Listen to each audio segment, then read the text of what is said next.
I was at the Current from 1978 to 1981, and I had a lot of different positions. We had a section called Fine Arts. I was the Fine Arts editor. I was the features editor. I would say I was the typesetter extraordinaire. And I was sometimes the copy editor. Very much so, right. And for a while we had something called the calendar, which, as I recall, was a pull-out section in the middle of the newspaper. Oh, really? And I was the editor of that. I think that was a pretty short-lived thing, but I edited that as well.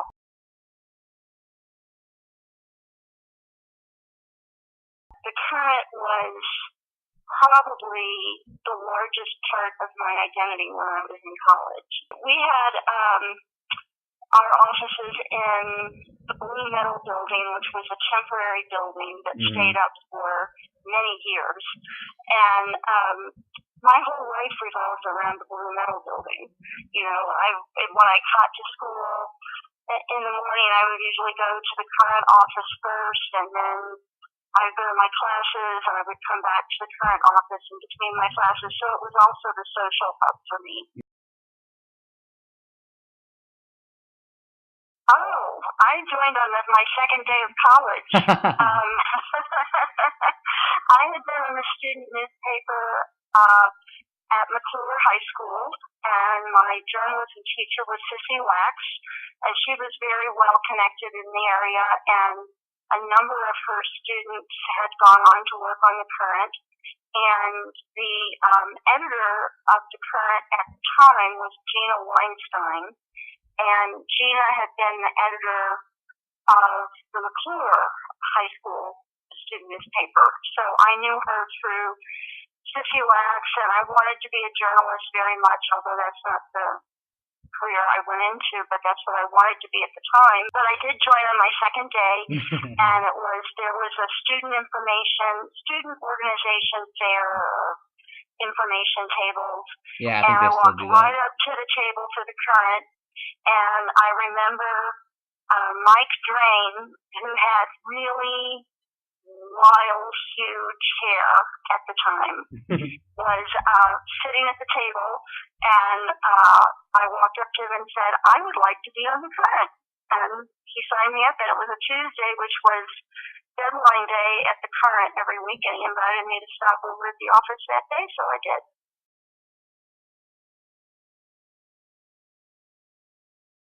Article on plagiarism on campus, and I got an adjunct professor to say on record that she had plagiarized while she was in college. Oh, really? And that everybody did it. And she was an English adjunct professor. And she didn't tell me it was off the record, so we printed it. She was pretty angry.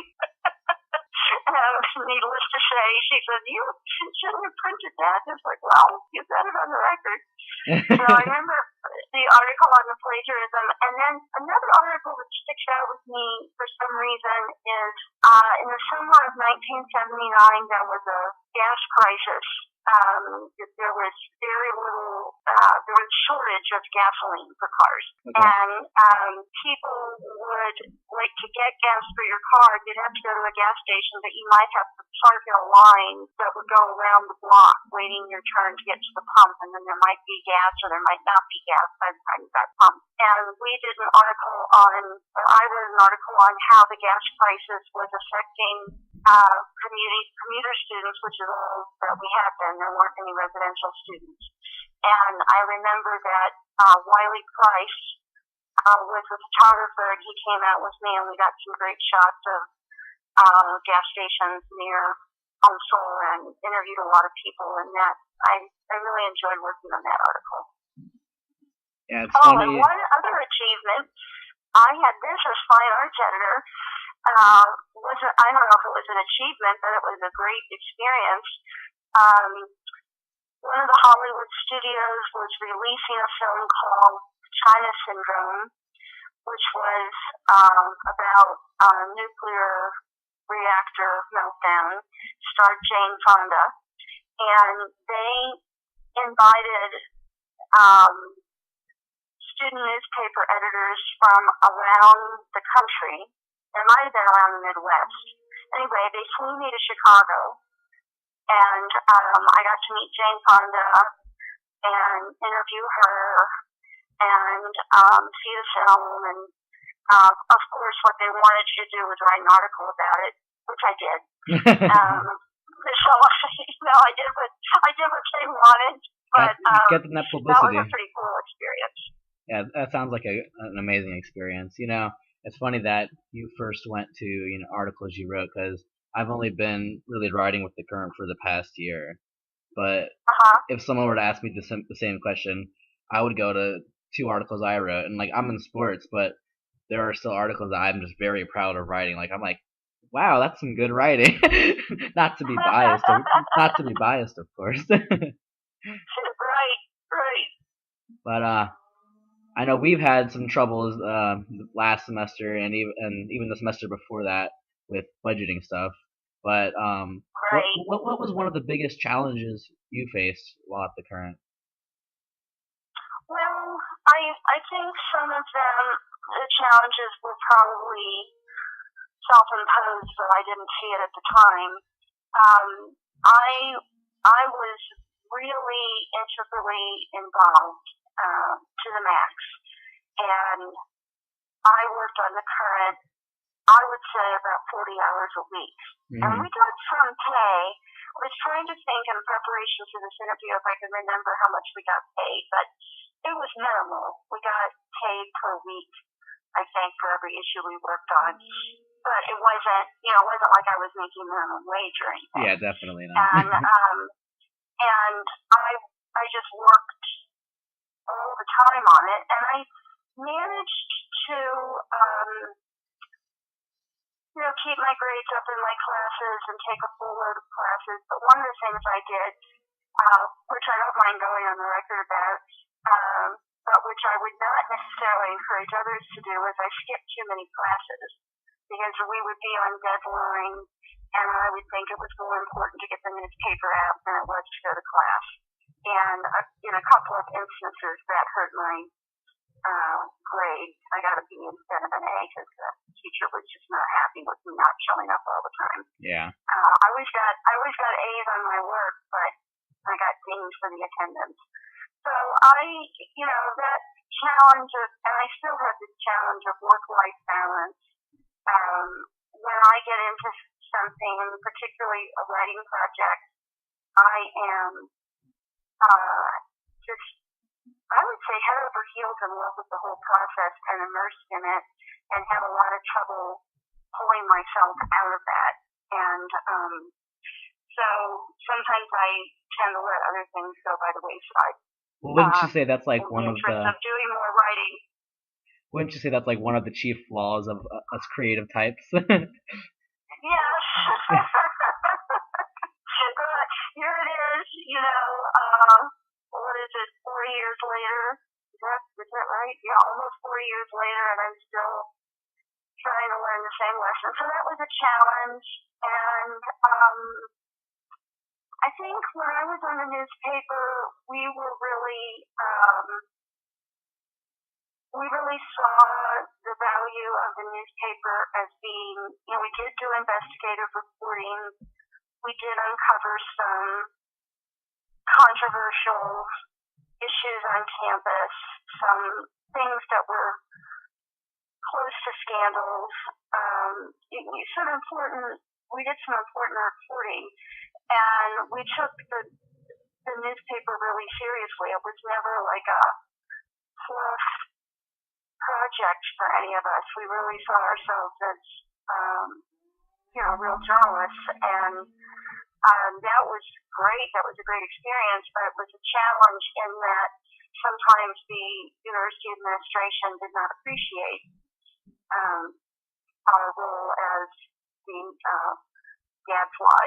They would have liked it better if we had not pursued things.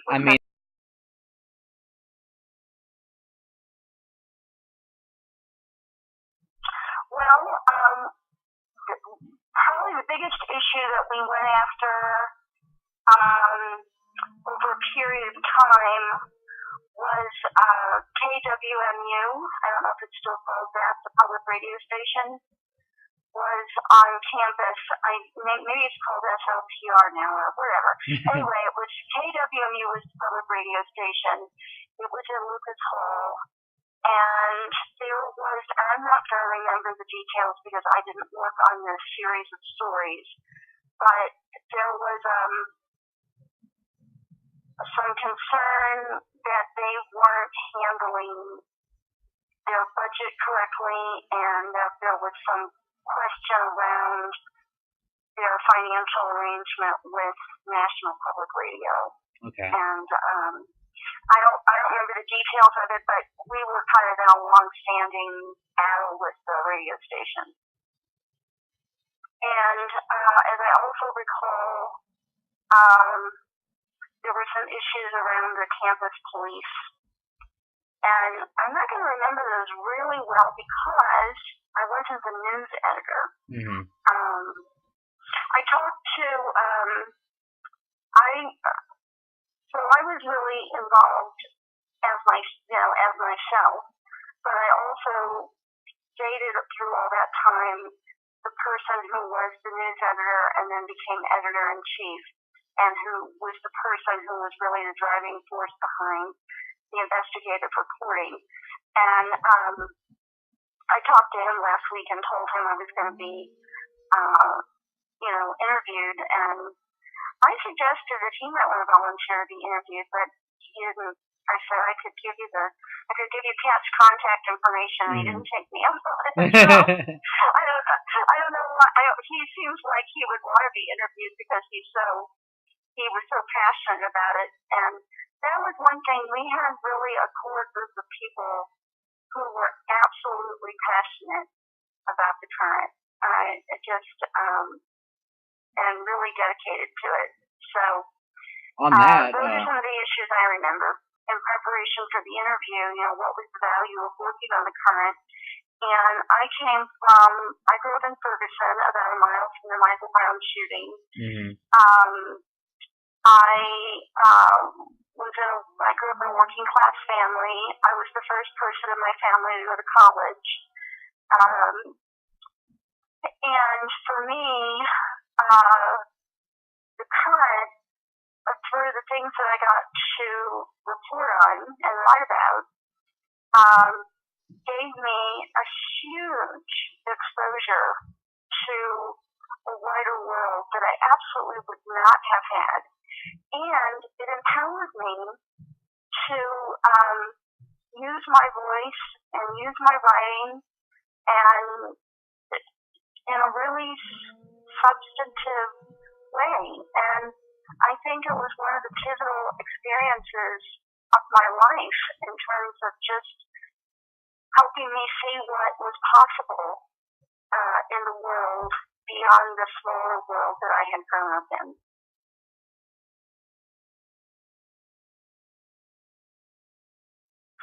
Well, the first career choice it helped me make was I became a professional typesetter, and that paid really, really well.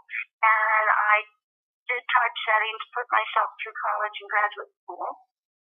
So I had very practical skills coming out of the current that made further schooling possible for me. I ended up going on, I thought I was going to be a journalist, but instead I became a university professor.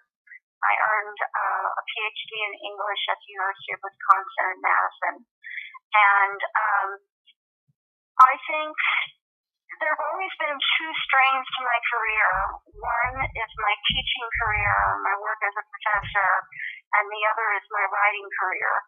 And I've always kind of gone back and forth between the two things. And the reason I said I'm not a journalist is because I'm not a reporter or a magazine writer or anything like that. But I left academia 7 years ago and launched out on my own as a freelance writer. And I write for foundations, that is philanthropic foundations and nonprofits and a few businesses. And my company is Tate Communications, and my tagline is writing that works. And I learned, I also think of it as transactional writing, the writing that's intended to actually do something or make something happen. Mm-hmm. And one of the things that is required in the work I do is I have to be able to write really quickly, really clearly, often about complex, hard to understand subjects. And I think I learned that ability to roll up my sleeves and jump into a story and get it done quickly and clearly. That started in my work on the Current.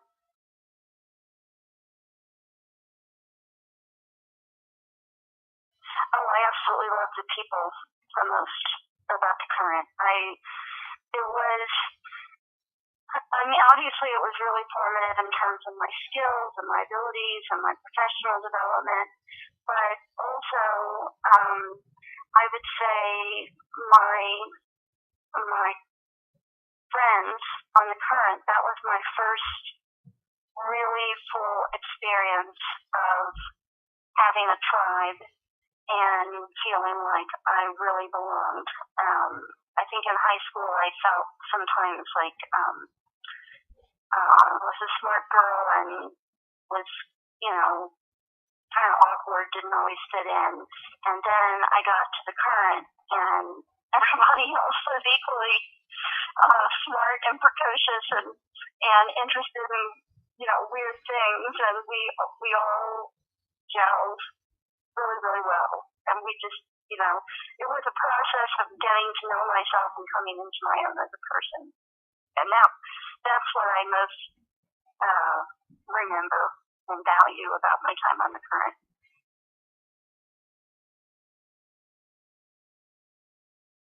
This is a fond memory that I think is one of the infamous episodes on the Current. Well, I guess I wasn't a Current staffer anymore, but the Current did a big, huge article on this, and everybody who was still on the Current was really involved in it. You've probably never heard of the actor Chad Everett, have you? No. Well, he had a TV show in the 1970s called Medical Center. Okay. And he played Dr. Joe Gannon. And Dr. Joe Gannon was a very hip, cool, young physician. And it was medical drama, which those were really big in the 70s on Monday nights. And by this time, Earl and I and some others had moved over to be involved with student government. And we were trying to figure out what was the most... We were upset that all kinds of groups were getting student government funding and student government and were getting recognized as official organizations. So we thought, let's come up with the most ridiculous group we can possibly think of and see if it will get approval. So we decided to form the Chad Everett Fan Club of UMSL, which was about as ridiculous as you could get. And I was the president, and by this time Earl and I had an apartment off campus, and we would host meetings of the Chad Everett Fan Club at our home, which involved watching episodes, and I could play the theme song on my violin, and everybody wore surgical smocks. It was great. And we even got the Dean of Student Affairs into it. He was really hip to the jive. Anyway, all of this to say, somehow I think the Current did a big story on the club. Jeff Kuchno wrote it. He was the sports editor, and he did a big story on it. And then there was a magazine, a national student university magazine called Nutshell, and they picked it up and did kind of a glossy spread on me and the club.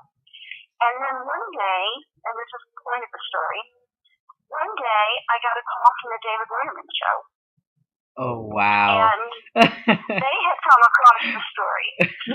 They wanted me on the show because they already had a history of loving Chad. They had a life-size cutout of Chad that they had on the stage sometimes, and they appreciated Chad the way we did.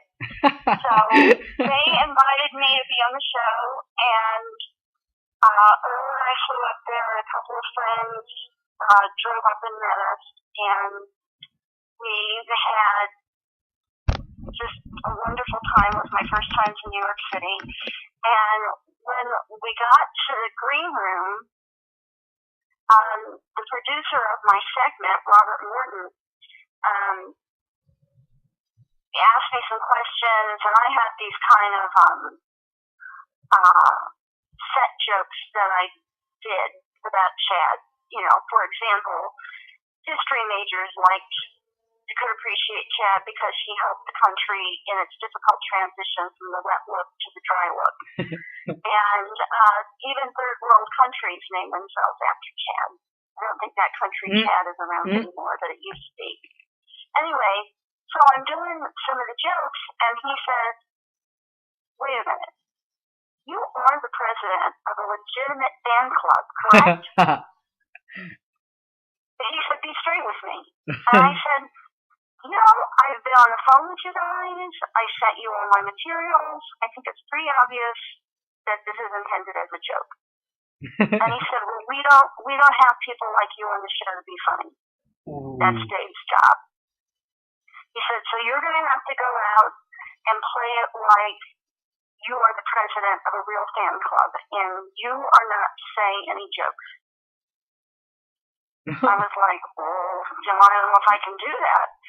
So he wanted me basically to be the butt of my own joke, and he left me to think about it. He was very, so I'll leave you to think about what you're going to do. And you're already nervous. You're going to national TV with David Letterman. Yeah. And then you're more nervous because you're being asked to play like the straight man to your own joke. And anyway, I standing in the wings, Earl was back in the green room with me, and we're trying to think about what to say and how I'm going to play it. Maybe I could leave a question in people's minds about whether or not we were real. And so I'm standing there waiting to go on stage, and Robert Morton comes up to me and says, I don't know how to tell you this, but we've run out of time and you're not going to be on the show. No. And I said, thank God. And he said, what do you mean? No one ever did call. They both booted off the show. I said, well, you wanted me to do something that I really wasn't comfortable doing. And then David Letterman came out on stage and said, ladies and gentlemen, Linda Tate's been taken out back and beaten senseless. No, we're only kidding. We've run out of time. We'll have her back on another show. So that was the end of the David Letterman experience. Dang, that's a surprise ending. Chad had 2 record albums out that he recorded. They were really, really bad. One was called Chad, and one was called All Strung Out. And I had a copy of All Strung Out, but had never been able to locate a copy of Chad. And they had one, and the woman who had arranged for me to be on the show, who knew I was the president of a sarcastic fan club, she felt really bad about how things turned out, so she stole the record from the record library and gave it to me. And she told me to go and take a cab all over New York City and ring up a big cab guarantee price to make a pay. Hey, the joke's on them though. Didn't they fly you up there? Yeah. See, so the joke's on them. Yeah. See, they cut the segment, but you still got the free flight. Yeah, the joke was